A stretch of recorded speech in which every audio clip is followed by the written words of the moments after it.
Cable TV digital மயம் குறித்த விவாதத்தில் இருக்கிறோம். இது தொடர்பான தங்களுடைய கருத்துக்களை பகிர்ந்து கொள்ள கடலூரை சேர்ந்த மணிமாறன் நம்முடன் தொலைபேசி இணைப்பில் காத்திருக்கிறார். அவரிடம் பேசுவோம். மணிமாறன், சொல்லுங்க, உங்களுடைய கருத்து என்ன? டிஜிட்டல் மைண்ட் சொல்றீங்க ஃபர்ஸ்ட். சொல்லுங்க மணிமாறன். சார் தொடர்ந்து பேசுங்க மணிமாறன். டிஜிட்டல் மைண்ட் சொல்றீங்க சார்.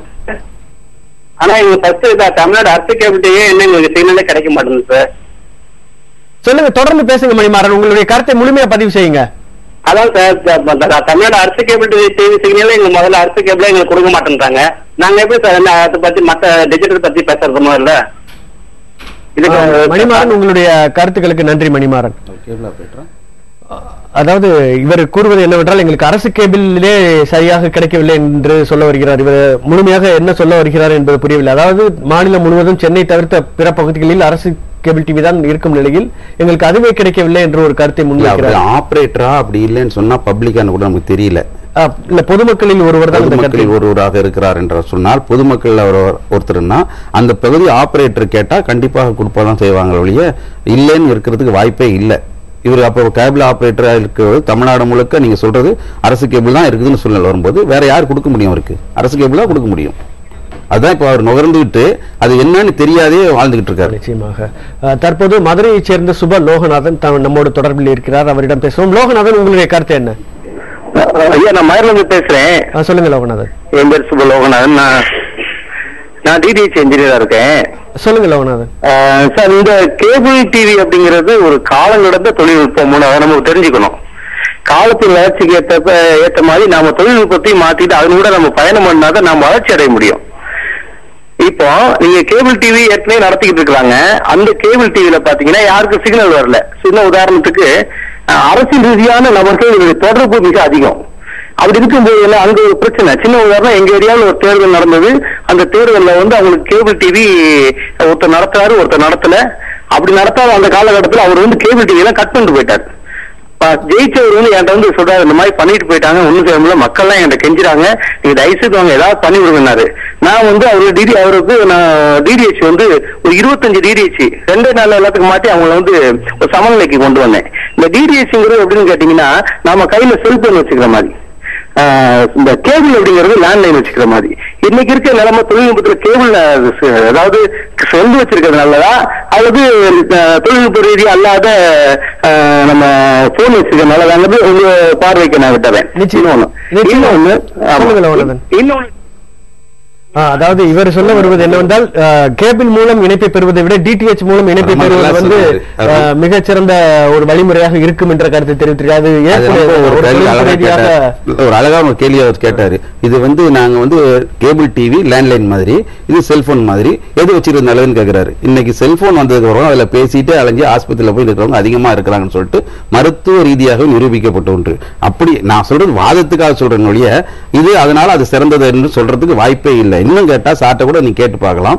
மழைக்காலங்கள் வந்தா இந்த டிடிஹெச்ல படம் பார்க்க முடியாது. நான் 2005 தூர்தர்ஷன் மூலமாக அவங்க ஒரு ஏற்பாடு பண்ணிருந்த கூட்டத்திலே போய் கேட்டேன், மழைக்காலத்தில் உங்களுக்கு இந்த தொழில்நுட்பம் ஒழுங்காக திரைப்படத்தை காட்டும் அப்படின்னு சொன்னீங்கன்னா நாங்க இதுக்கு ஒத்து வருகிறோம், ஆதரவு தருகிறோம் என்று சொல்லும் போது அது முடியாதுங்க அப்படின்னாங்க.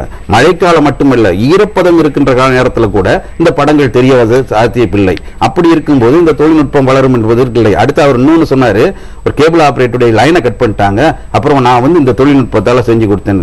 இது இல்லீகல். நாங்க அந்த பக்கமே நாங்க போகவில்லை. கேபிள் டிவி ஆபரேட்டருக்கு ஒரு இணைப்பு கிடைத்து அவர் அதை கொடுக்கும் போது தெளிவாக இருக்கின்றதா உண்மை. அது அவர் ஒத்துக்கிறாரு. டிடிஹெச் போட்டாலும் ஒண்ணுதான், ஒரு கண்ட்ரோல் ரூம் சிக்னல் வந்தாலும் ஒண்ணுதான்.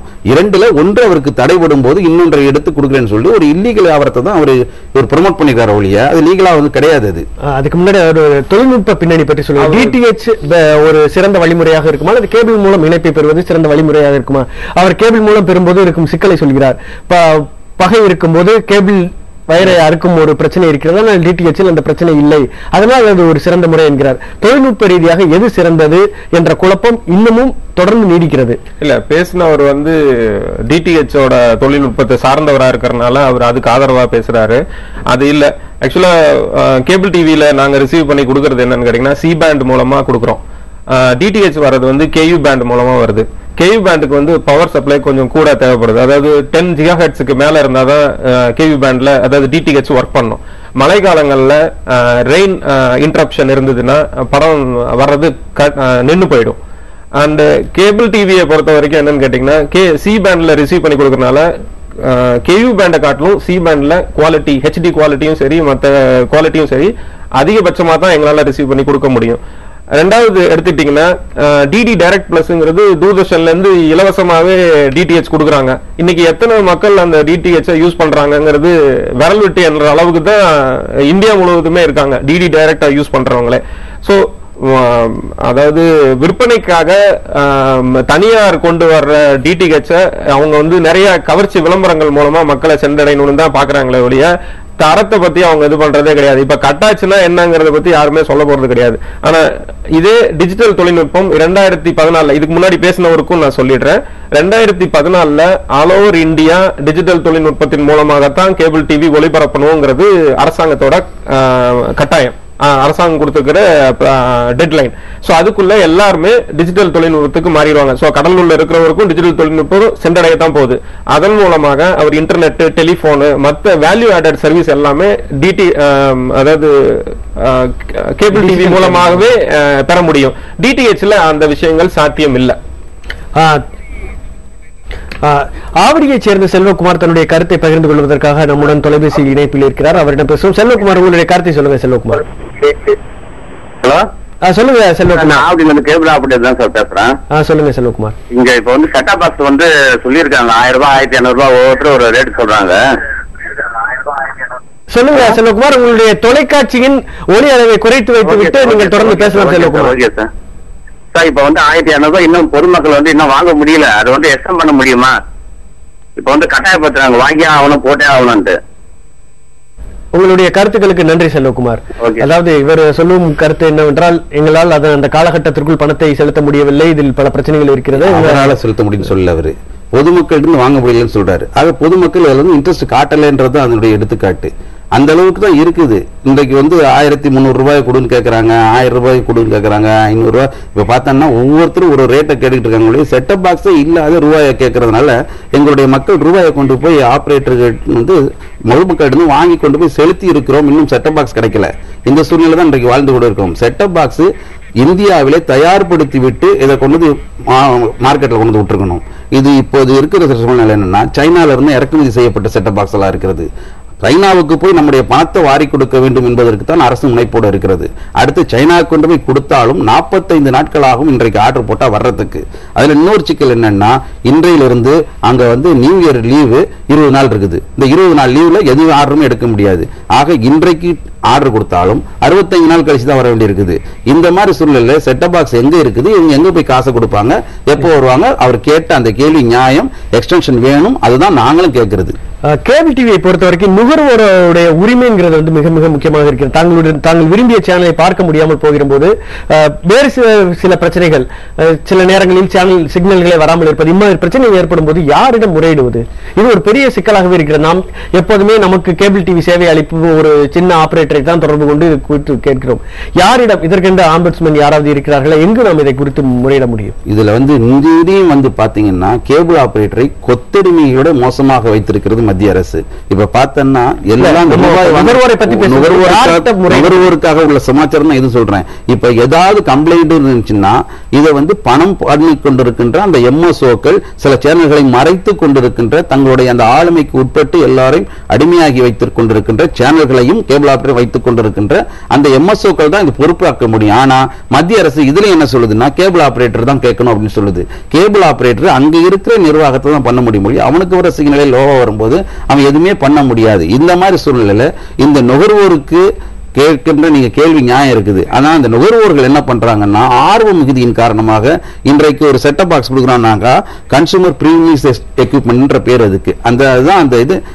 அந்த சிஸ்டத்துக்கு உள்ள அந்த செட்டப் பாக்ஸ் உள்ள பேரு. இந்த ஒரு காசு கொடுத்து வாங்குறாங்க. ஆனா அங்க கொடுக்கிற இதை பார்த்தோம்னா எம்எஸ்ஓக்கு தன்னுடைய சொத்துக்களை எல்லாம் அடமானம் வைத்து தன்னையே அடமானம் வைத்து வாங்குவதாக அந்த டாக்குமெண்ட் ரெடி பண்ணி அந்த எம்எஸ்ஓக்கள் அவர்கிட்ட கையெழுத்து வாங்கி கொண்டிருக்கிறது. இதை பத்தி முதல்ல தெளிவு ஜனங்களுக்கு வேண்டும். அதுக்கு பிறகு இந்த மாதிரி நீங்க கேட்க யார்கிட்ட முறையிடுவது? இந்த முறையீடு மத்திய அரசாங்கத்தை முறையிடணும். ஏன்னா யார்கிட்ட கொடுக்கிறது, நாங்க இவங்ககிட்ட தானே காசை கொடுத்துருவோம். நியாயம் ஒன்று இருக்கிறது மக்களுக்கு. நாங்க கொடுக்கிற காசெல்லாம் போய் சேர்றது. சாதாரணமாக ஒரு வீட்டில் ஒரு சேனல் தெரியல என்று சொல்லும்போது அதை போய் மத்திய அரசு முறையிட வேண்டும் என்பது எப்படி ஒரு சாதாரண மக்களுக்கு சாத்தியம்? சாதாரண மக்களுக்கு சாத்திய நியாயம். நாங்க எங்க கிட்ட நாங்க தான் ஆபரேட்டரா 365 நாளும் அந்த மக்களோடு விரைவி நிற்கிறவர்கள். எங்க கிட்ட சொல்றாங்க, நாங்க ராத்திரியும் பகலும் பார்க்காம போய் கம்ப்ளைண்ட் இருந்தா ரெக்டிஃபை பண்ணி கொடுக்கிறோம். ஆனா எங்களுக்கு வர சிக்னலே சரியில்லைன்னும் போது நாங்க எம்எஸ்ஓக்களை கேட்கிறோம்.